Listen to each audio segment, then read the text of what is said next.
Hello there, my old friend. Tonight, our quest takes us through a collection of old fairy tales written down by Hans Christian Andersen. Now, settle in, take a deep breath, and let's travel back to an age of myth and legend. The Conceited Apple-Branch. It was the month of May. The wind still blew cold, but from bush and tree, field and flower came the welcome sound. Spring is come. Wildflowers in profusion covered the hedges. Under the little apple tree, Spring seemed busy, and told his tale from one of the branches which hung fresh and blooming, and covered with delicate pink blossoms that were just ready to open. The branch well knew how beautiful it was. This knowledge exists as much in the leaf as in the blood. I was therefore not surprised when a nobleman's carriage, in which sat the young countess, stopped in the road just by. She said that an apple branch was a most lovely object, and an emblem of spring in its most charming aspect. Then the branch was broken off for her, and she held it in her delicate hand, and sheltered it with her silk parasol. Then they drove to the castle, in which were lofty halls and splendid drawing rooms. Pure white curtains fluttered before the open windows, and beautiful flowers stood in shining, transparent vases. And in one of them, which looked as if it had been cut out of newly fallen snow, the apple branch was placed among some fresh, light twigs of beech. It was a charming sight. Then the branch became proud, which was very much like human nature. People of every description entered the room, and, according to their position in society, so dared they to express their admiration.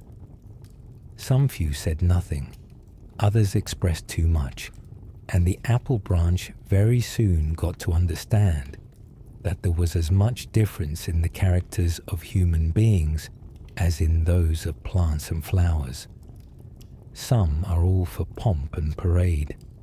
Others have a great deal to do to maintain their own importance, while the rest might be spared without much loss to society. So thought the apple branch as he stood before the open window, from which he could see out over gardens and fields, where there were flowers and plants enough for him to think and reflect upon. Some rich and beautiful, some poor and humble indeed. Poor despised herbs, said the apple branch. There is really a difference between them and such as I am. How unhappy they must be, if they can feel as those in my position do. There is a difference indeed, and so there ought to be, or we should all be equals. And the apple branch looked with a sort of pity upon them, especially on a certain little flower that is found in fields and in ditches. No one bound these flowers together in a nosegay. They were too common. They were even known to grow between the paving stones, shooting up everywhere like bad weeds, and they bore the very ugly name of dog flowers or dandelions. Poor despised plants, said the apple bough. It is not your fault that you are so ugly and that you have such an ugly name. But it is with plants as with men. There must be a difference. A difference, cried the sunbeam, as he kissed the blooming apple branch and then kissed the yellow dandelion out in the fields. All were brothers, and the sunbeam kissed them, the poor flowers as well as the rich. The apple bough had never thought of the boundless love of God, which extends over all the works of creation, over everything which lives and moves and has its being in him. He had never thought of the good and beautiful which are so often hidden, but can never remain forgotten by him, not only among the lower creation, but also among men. The sunbeam, the ray of light, knew better. "You do not see very far, nor very clearly," he said to the apple branch. "Which is the despised plant you so specially pity?" "The dandelion," he replied. "No one ever places it in a nosegay. It is often trodden underfoot. There are so many of them. And when they run to seed, they have flowers like wool, which fly away in little pieces over the roads and cling to the dresses of the people. They are only weeds, but of course there must be weeds. Oh, I am really very thankful that I was not made like one of these flowers." There came presently across the fields a whole group of children, the youngest of whom was so small that it had to be carried by the others. And when he was seated on the grass among the yellow flowers, he laughed aloud with joy, kicked out his little legs, rolled about, plucked the yellow flowers, and kissed them in childlike innocence.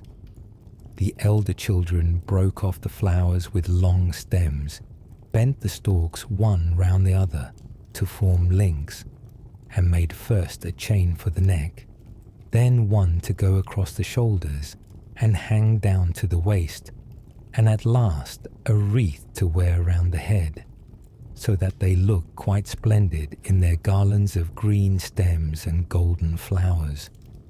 But the eldest among them gathered carefully the faded flowers, on the stem of which was grouped together the seed, in the form of a white feathery coronal.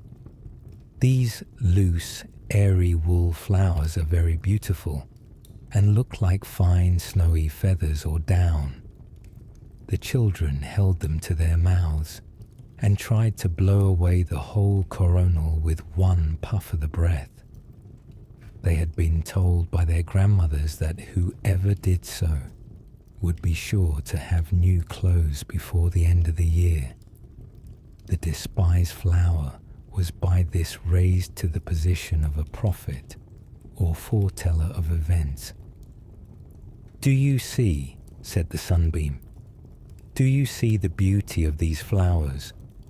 Do you see their powers of giving pleasure?" "Yes, to children," said the apple bough. By and by an old woman came into the field, and with a blunt knife without a handle, began to dig round the roots of some of the dandelion plants and pull them up. With some of these she intended to make tea for herself, but the rest she was going to sell to the chemist and obtain some money. "But beauty is of higher value than all this," said the apple tree branch. "Only the chosen ones can be admitted into the realms of the beautiful. There is a difference between plants, just as there is a difference between men." Then the sunbeam spoke of the boundless love of God, as seen in creation, and over all that lives, and of the equal distribution of his gifts, both in time and in eternity. "That is your opinion," said the apple bough.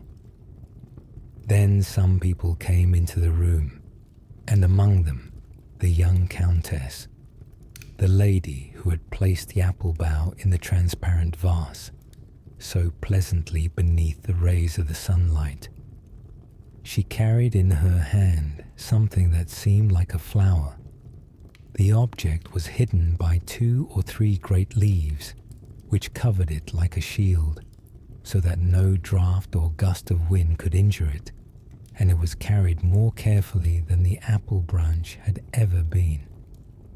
Very cautiously the large leaves were removed, and there appeared the feathery seed crown of the despised dandelion. This was what the lady had so carefully plucked and carried home so safely covered, so that not one of the delicate feathery arrows of which its mist-like shape was so lightly formed should flutter away. She now drew it forth quite uninjured, and wondered at its beautiful form and airy lightness and singular construction, so soon to be blown away by the wind. "See," she exclaimed, "how wonderfully God has made this little flower. I will paint it with the apple branch together.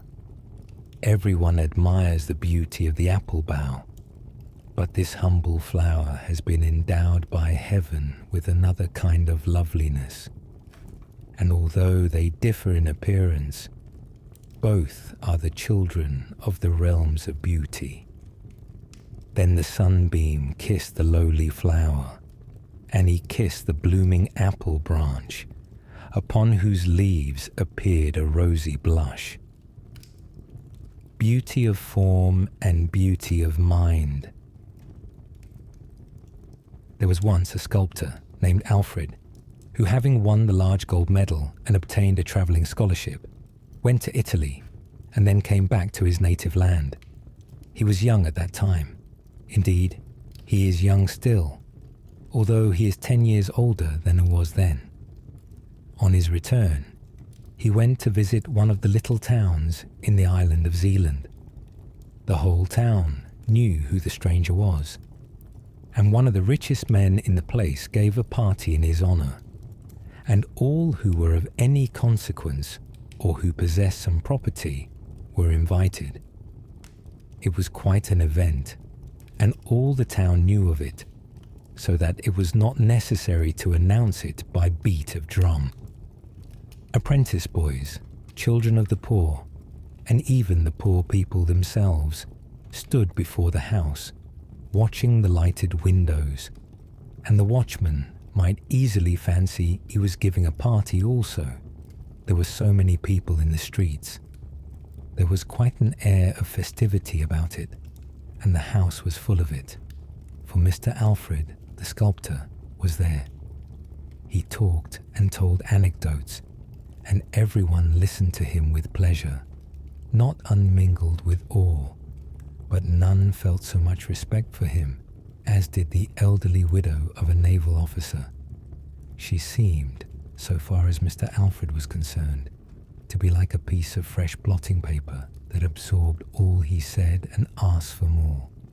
She was very appreciative and incredibly ignorant, a kind of female Gaspar Hauser. "I should like to see Rome," she said.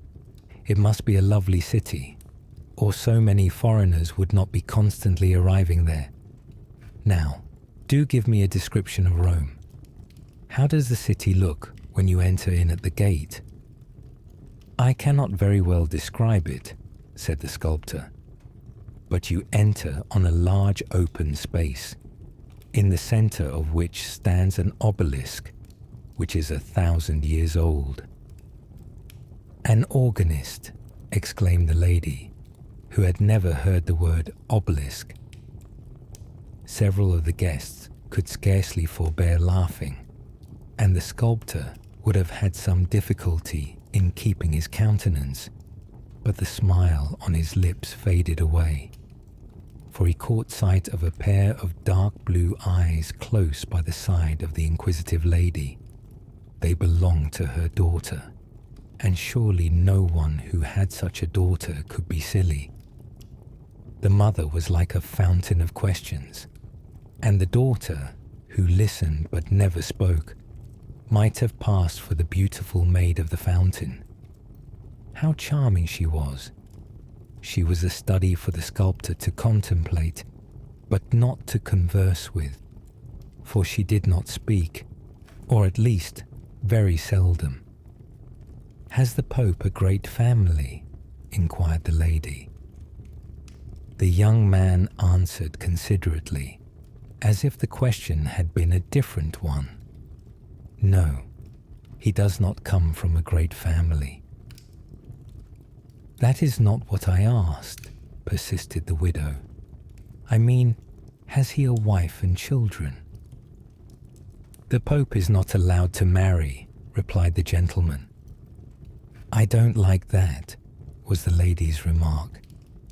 She certainly might have asked more sensible questions, but if she had not been allowed to say just what she liked, would her daughter have been there, leaning so gracefully on her shoulder and looking straight before her with a smile that was almost mournful on her face. Mr. Alfred again spoke of Italy and of the glorious colours in Italian scenery, the purple hills, the deep blue of the Mediterranean, the azure of southern skies, whose brightness and glory could only be surpassed in the north by the deep blue eyes of a maiden. And he said this with a peculiar intonation, but she should have understood his meaning, looked quite unconscious of it, which also was charming. Beautiful Italy, sighed some of the guests. Oh, to travel there, exclaimed others. Charming. Charming, echoed from every voice. I may perhaps win $100,000 in the lottery, said the naval officer's widow, and if I do, we will travel. I and my daughter, and you, Mr. Alfred, must be our guide. We can all three travel together with one or two more of our good friends. And she nodded in such a friendly way at the company that each imagined himself to be the favoured person who was to accompany them to Italy.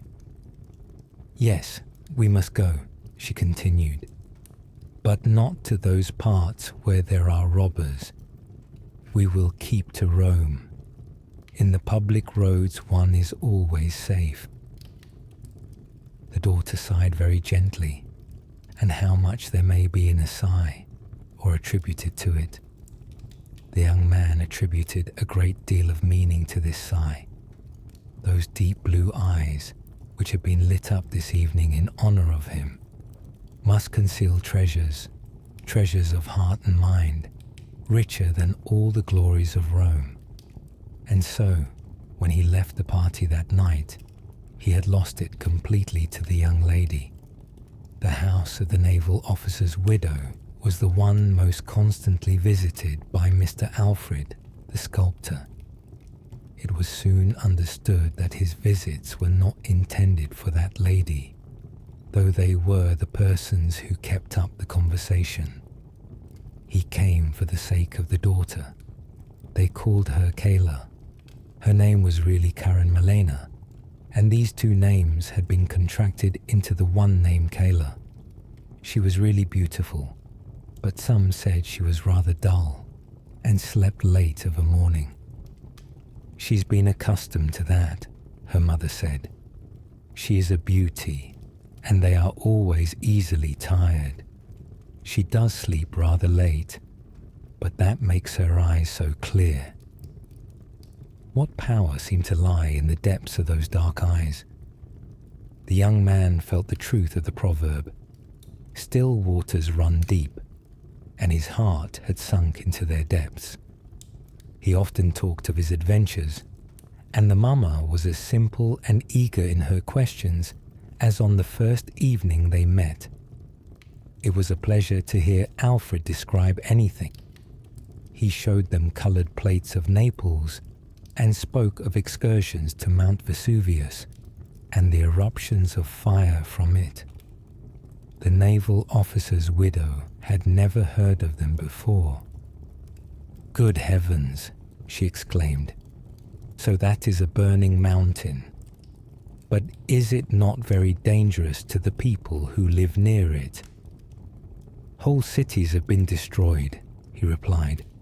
For instance, Herculaneum and Pompeii. Oh, the poor people. And you saw all that with your own eyes? No, I did not see any of the eruptions which are represented in those pictures, but I will show you a sketch of my own, which represents an eruption I once saw. He placed a pencil sketch on the table, and Mamma, who had been overpowered with the appearance of the coloured plates, threw a glance at the pale drawing and cried in astonishment, "What? Did you see it throw up white fire?" For a moment, Alfred's respect for Kayla's mamma underwent a sudden shock and lessened considerably. But dazzled by the light which surrounded Kayla, he soon found it quite natural that the old lady should have no eye for colour. After all, it was of very little consequence, for Kayla's mamma had the best of all possessions, namely, Kayla herself. Alfred and Kayla were betrothed, which was a very natural result, and the betrothal was announced in the newspaper of the little town. Mama purchased 30 copies of the paper that she might cut out the paragraph and send it to friends and acquaintances. The betrothed pair were very happy, and the mother was happy too. She said it seemed like connecting herself with Thorwaldsen. "You are a true successor of Thorwaldsen," she said to Alfred, and it seemed to him as if, in this instance, Mama had said a clever thing. Kayla was silent, but her eyes shone, her lips smiled, every movement was graceful. In fact, she was beautiful. That cannot be repeated too often. Alfred decided to take a bust of Kayla as well as of her mother. They sat to him accordingly and saw how he moulded and formed the soft clay with his fingers.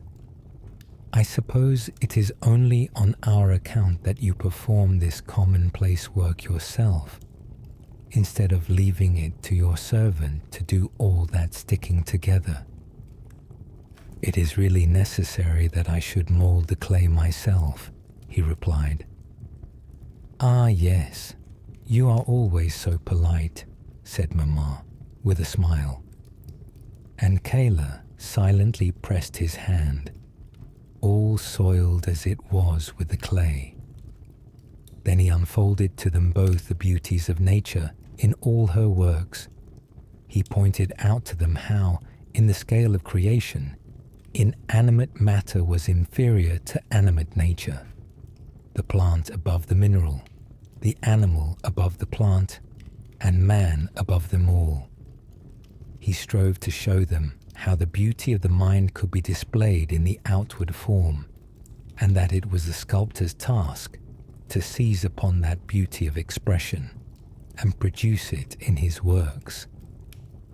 Kayla stood silent, but nodded in approbation of what he said, while Mama-in-law made the following confession. "It is difficult to follow you, but I go hobbling along after you with my thoughts, though what you say makes my head whirl round and round. Still, I contrive to lay hold on some of it." Kayla's beauty had a firm hold on Alfred. It filled his soul and held a mastery over him. Beauty beamed from Kayla's every feature, glittered in her eyes, lurked in the corners of her mouth, and pervaded every movement of her agile fingers. Alfred, the sculptor, saw this. He spoke only to her, thought only of her, and the two became one. And so it may be said she spoke much, for he was always talking to her, and he and she were one. Such was the betrothal, and then came the wedding, with bridesmaids and wedding presents, all duly mentioned in the wedding speech. Mama-in-law had set up Thorwaldsen's bust at the end of the table, attired in a dressing gown. It was her fancy that he should be a guest. Songs were sung and cheers given, for it was a gay wedding, and they were a handsome pair.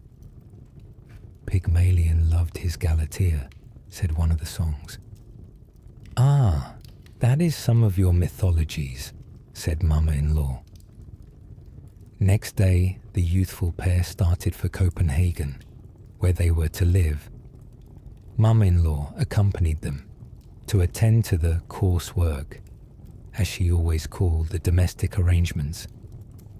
Kayla looked like a doll in a doll's house, for everything was bright and new and so fine. There they sat, all three, and as for Alfred, a proverb may describe his position. He looked like a swan amongst the geese. The magic of form had enchanted him. He had looked at the casket without caring to inquire what it contained, and that omission often brings the greatest unhappiness into married life. The casket may be injured, the gilding may fall off, and then the purchaser regrets his bargain. In a large party, it is very disagreeable to find a button giving way, with no studs at hand to fall back upon. But it is worse still in a large company to be conscious that your wife and mother-in-law are talking nonsense, and that you cannot depend upon yourself to produce a little ready wit to carry off the stupidity of the whole affair. The young married pair often sat together hand in hand. He would talk, but she could only now and then let fall a word in the same melodious voice, the same bell-like tones. It was a mental relief when Sophie, one of her friends, came to pay them a visit. Sophie was not pretty. She was, however, quite free from any physical deformity, although Kayla used to say she was a little crooked, but no eye, save an intimate acquaintance, would have noticed it. She was a very sensible girl, yet it never occurred to her that she might be a dangerous person in such a house. Her appearance created a new atmosphere in the doll's house, and air was really required. They all owned that. They felt the want of a change of air, and consequently the young couple and their mother travelled to Italy. "Thank heaven we are at home again, within our own four walls," said Mamma, in-law, and daughter both, on their return after a year's absence. "There is no real pleasure in travelling," said Mamma. "To tell the truth, it's very wearisome. I beg pardon for saying so. I was soon very tired of it, although I had my children with me. And besides, it's very expensive work travelling, very expensive. And all those galleries one is expected to see, and the quantity of things you are obliged to run after. It must be done for very shame. You are sure to be asked when you come back if you have seen everything, and will most likely be told that you've omitted to see what was best worth seeing of all. I got tired at last of those endless Madonnas. I began to think I was turning into a Madonna myself." "And then the living, Mamma," said Kyla. "Yes, indeed," she replied. "No such a thing as a respectable meat soup. Their cookery is miserable stuff." The journey had also tired Kayla, but she was always fatigued. That was the worst of it. So they sent for Sophie, and she was taken into the house to reside with them, and her presence there was a great advantage. Mamma-in-law acknowledged that Sophie was not only a clever housewife, but well informed and accomplished, though that could hardly be expected in a person of her limited means.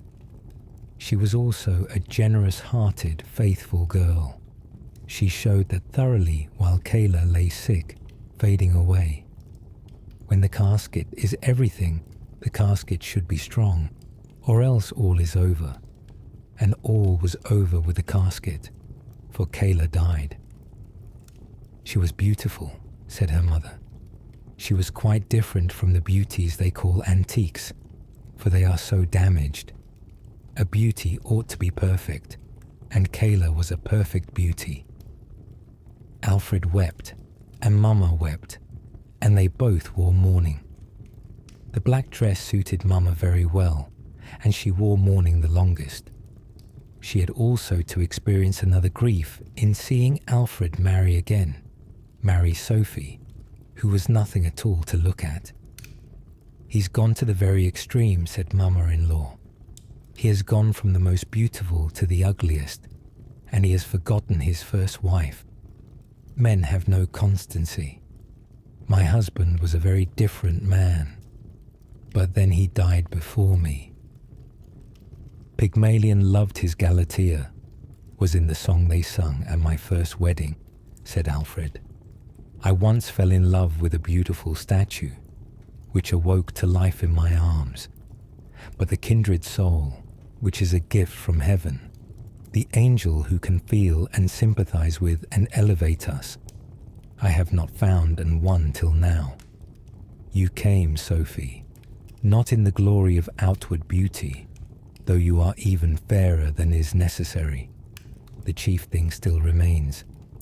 You came to teach the sculptor that his work is but dust and clay only, an outward form made of a material that decays, and that what we should seek to obtain is the ethereal essence of mind and spirit.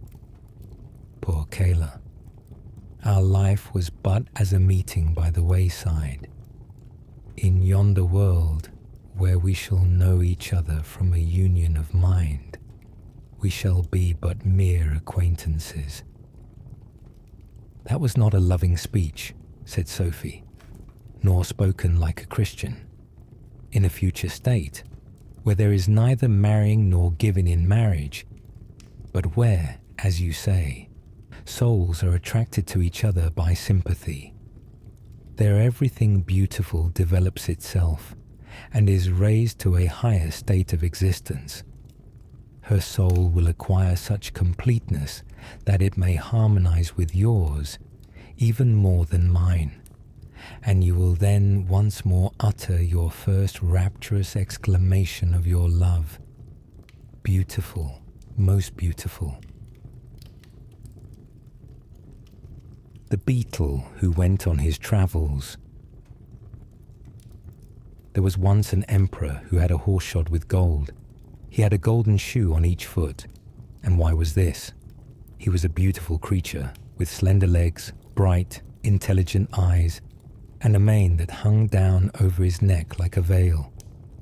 He had carried his master through fire and smoke in the battlefield, with the bullets whistling round him.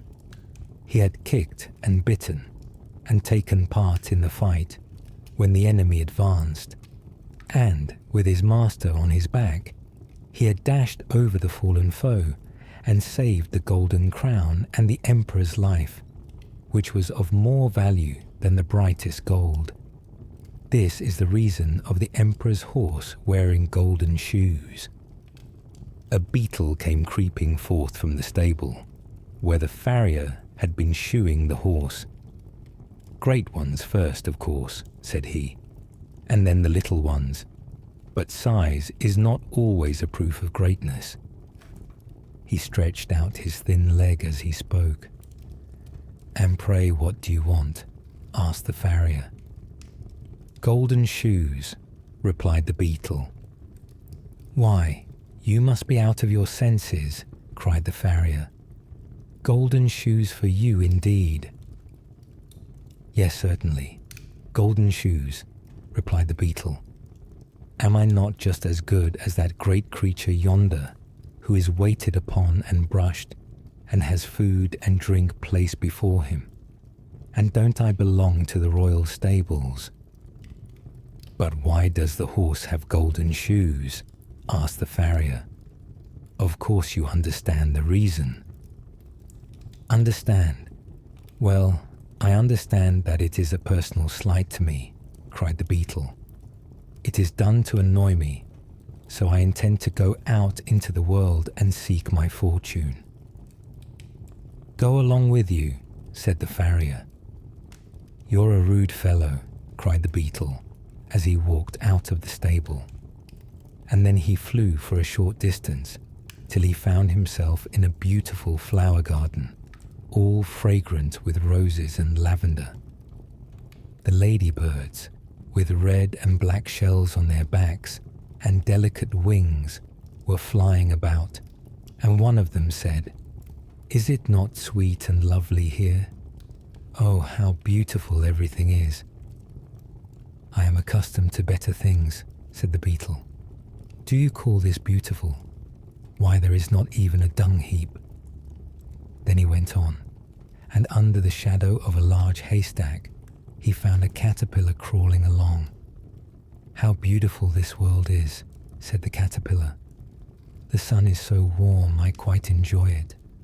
and soon I shall go to sleep and die as they call it, but I shall wake up with beautiful wings to fly with, like a butterfly." "How conceited you are," exclaimed the beetle. "Fly about as a butterfly indeed. What of that? I have come out of the emperor's stable, and no one there, not even the emperor's horse, who in fact wears my cast-off golden shoes, has any idea of flying, excepting myself. To have wings and fly, why I can do that already." And so saying, he spread his wings and flew away. "I don't want to be disgusted," he said to himself, "and yet I can't help it." Soon after, he fell down upon an extensive lawn, and for a time pretended to sleep, but at last fell asleep in earnest. Suddenly, a heavy shower of rain came falling from the clouds. The beetle woke up with the noise, and would have been glad to creep into the earth for shelter, but he could not. He was tumbled over and over with the rain, sometimes swimming on his stomach and sometimes on his back. And as for flying, that was out of the question. He began to doubt whether he should escape with his life, so he remained, quietly lying where he was. After a while, the weather cleared up a little, and the beetle was able to rub the water from his eyes and look about him. He saw something gleaming, and he managed to make his way up to it. It was linen which had been laid to bleach on the grass.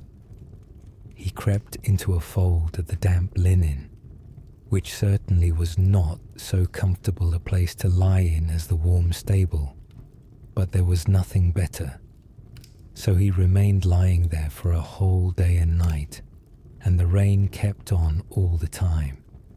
Towards morning he crept out of his hiding place, feeling in a very bad temper with the climate. 2 frogs were sitting on the linen, and their bright eyes actually glistened with pleasure. "Wonderful weather this," cried one of them, "and so refreshing. This linen holds the water together so beautifully that my hind legs quiver as if I were going to swim." "I should like to know," said another, "if the swallow who flies so far in her many journeys to foreign lands ever met with a better climate than this. What delicious moisture!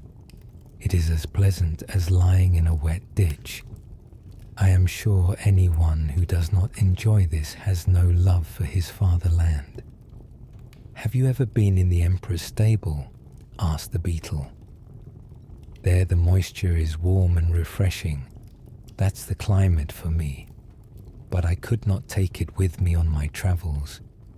Is there not even a dunghill here in this garden where a person of rank, like myself, could take up his abode and feel at home?" But the frogs either did not or would not understand him. "I never ask a question twice," said the beetle, after he had asked this one 3 times and received no answer. Then he went on a little farther and stumbled against a piece of broken crockeryware, which certainly ought not to have been lying there. But as it was there, it formed a good shelter against wind and weather to several families of earwigs who dwelt in it. Their requirements were not many. They were very sociable and full of affection for their children, so much so that each mother considered her own child the most beautiful and clever of them all. "Our dear son has engaged himself," said one mother. "Dear innocent boy. His greatest ambition is that he may one day creep into a clergyman's ear. That is a very artless and lovable wish, and being engaged will keep him steady. What happiness for a mother." "Our son," said another, "had scarcely crept out of the egg when he was off on his travels. He is all life and spirits. I expect he will wear out his horns with running." How charming this is for a mother, is it not, Mr. Beetle? For she knew the stranger by his horny coat.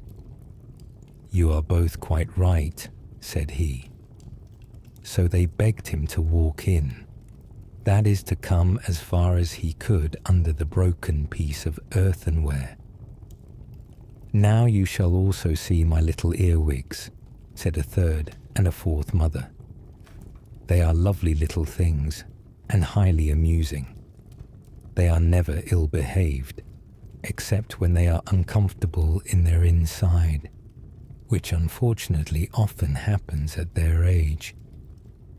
Thus each mother spoke of her baby, and their babies talked after their own fashion, and made use of the little nippers they have in their tails to nip the beard of the beetle. They are always busy about something, the little rogues, said the mother, beaming with maternal pride. But the beetle felt it a bore, and he therefore inquired the way to the nearest dung heap. That is quite out in the great world, on the other side of the ditch, answered an earwig. I hope none of my children will ever go so far. It would be the death of me. But I shall try to get so far, said the beetle, and he walked off without taking any formal leave, which is considered a polite thing to do. When he arrived at the ditch, he met several friends, all them beetles. We live here, they said, and we are very comfortable. May we ask you to step down into this rich mud? You must be fatigued after your journey. Certainly, said the beetle. I shall be most happy. I have been exposed to the rain, and have had to lie upon linen, and cleanliness is a thing that greatly exhausts me. I have also pains in one of my wings from standing in the draught under a piece of broken crockery. It is really quite refreshing to be with one's own kindred again. Perhaps you came from a dung heap, observed the oldest of them. No, indeed. I came from a much grander place, replied the beetle. I came from the emperor's stable, where I was born, with golden shoes on my feet. I am traveling on a secret embassy, but you must not ask me any questions, for I cannot betray my secret. Then the beetle stepped down into the rich mud, where sat 3 young lady beetles, who tittered because they did not know what to say. None of them are engaged yet, said their mother, and the beetle maidens tittered again, this time quite in confusion. I have never seen greater beauties, even in the royal stables, exclaimed the beetle, who was now resting himself. Don't spoil my girls, said the mother, and don't talk to them, pray, unless you have serious intentions. But of course the beetle's intentions were serious, and after a while our friend was engaged. The mother gave them her blessing, and all the other beetles cried, "Hurrah!" Immediately after the betrothal came the marriage, for there was no reason to delay. The following day passed very pleasantly, and the next was tolerably comfortable. But on the third, it became necessary for him to think of getting food for his wife, and perhaps for children. I have allowed myself to be taken in, said our beetle to himself, and now there's nothing to be done but to take them in return. No sooner said than done. Away he went, and stayed away all day and all night, and his wife remained behind a forsaken widow. Oh, said the other beetles, this fellow that we have received into our family is nothing but a complete vagabond. He has gone away and left his wife a burden upon our hands. Well, she can be unmarried again, and remain here with my other daughters," said the mother. "Fie on the villain that forsook her." In the meantime, the beetle, who had sailed across the ditch on a cabbage leaf, had been journeying on the other side. In the morning, 2 persons came up to the ditch. When they saw him, they took him up and turned him over and over, looking very learned all the time, especially one, who was a boy. "Allah sees the black beetle in the black stone and the black rock. Is not that written in the Quran?" he asked. Then he translated the beetle's name into Latin and said a great deal upon the creature's nature and history. The second person, who was older and a scholar, proposed to carry the beetle home, as they wanted just such good specimens as this. Our beetle considered this speech a great insult, so he flew suddenly out of the speaker's hand. His wings were dry now, so they carried him to a great distance, till at last he reached a hothouse, where a sash of the glass roof was partly open, so he quietly slipped in and buried himself in the warm earth. "It is very comfortable here," he said to himself, and soon after fell asleep. Then he dreamed that the emperor's horse was dying and had left him his golden shoes, and also promised that he should have 2 more. All this was very delightful, and when the beetle woke up he crept forth and looked around him. What a splendid place the hothouse was! At the back, large palm trees were growing, and the sunlight made the leaves look quite glossy, and beneath them what a profusion of luxuriant green and of flowers red like flame, yellow as amber, or white as new fallen snow. "What a wonderful quantity of plants," cried the beetle. "How good they will taste when they are decayed. This is a capital storeroom. There must certainly be some relations of mine living here. I will just see if I can find anyone with whom I can associate. I'm proud, certainly, but I'm also proud of being so." Then he prowled about in the earth and thought what a pleasant dream that was about the dying horse and the golden shoes he had inherited. Suddenly a hand seized the beetle and squeezed him and turned him round and round. The gardener's little son and his playfellow had come into the hothouse, and seeing the beetle, wanted to have some fun with him.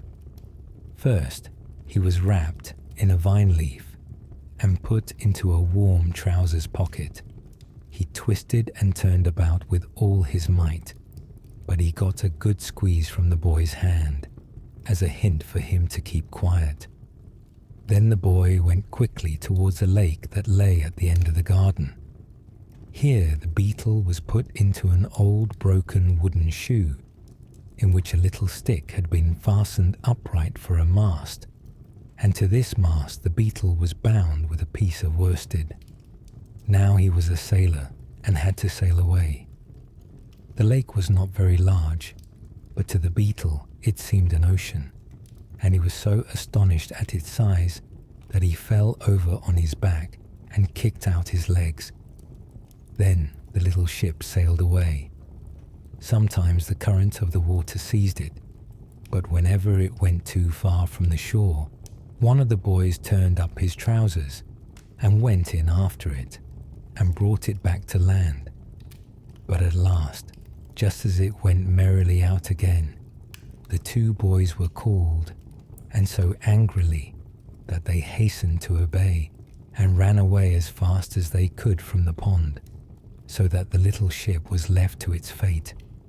It was carried away farther and farther from the shore, till it reached the open sea.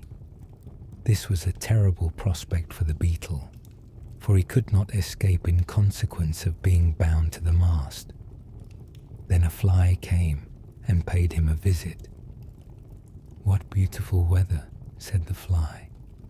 "I shall rest here and sun myself. You must have a pleasant time of it." "You speak without knowing the facts," replied the beetle. Don't you see that I am a prisoner?" "Ah, but I'm not a prisoner," remarked the fly, and away he flew. "Well, now I know the world," said the beetle to himself. "It's an abominable world. I'm the only respectable person in it. First, they refuse me my golden shoes. Then I have to lie on damp linen, and to stand in a draught. And to crown all, they fasten a wife upon me.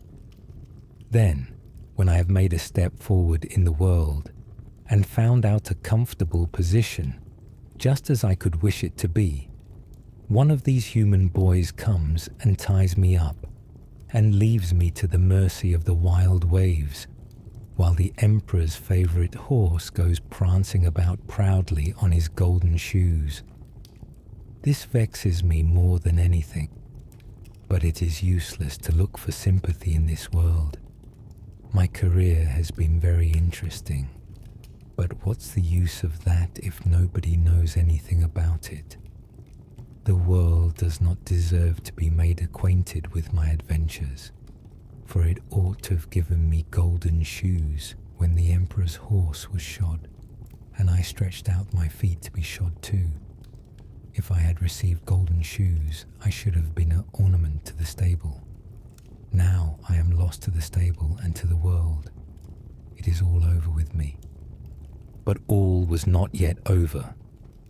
A boat, in which were a few young girls, came rowing up. "Look, yonder is an old wooden shoe sailing along," said one of the younger girls. "And there's a poor little creature bound fast in it," said another. The boat now came close to our beetle's ship, and the young girls fished it out of the water. One of them drew a small pair of scissors from her pocket and cut the worsted without hurting the beetle, and when she stepped on shore, she placed him on the grass.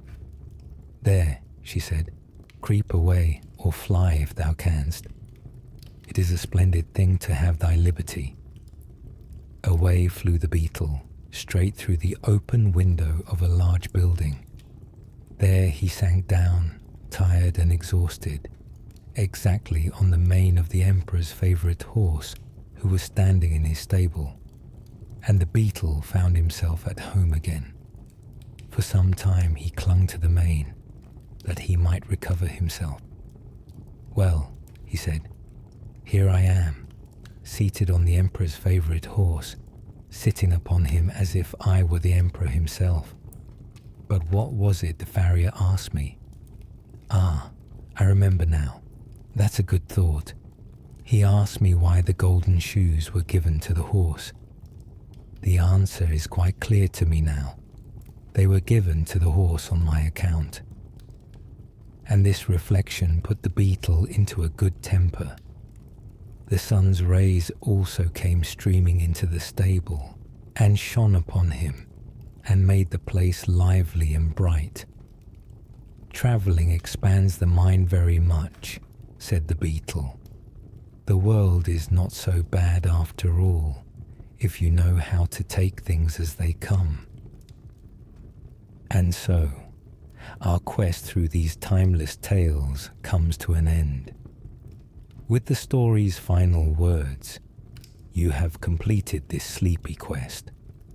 May your dreams be filled with magic until the next adventure begins. Rest well, traveller.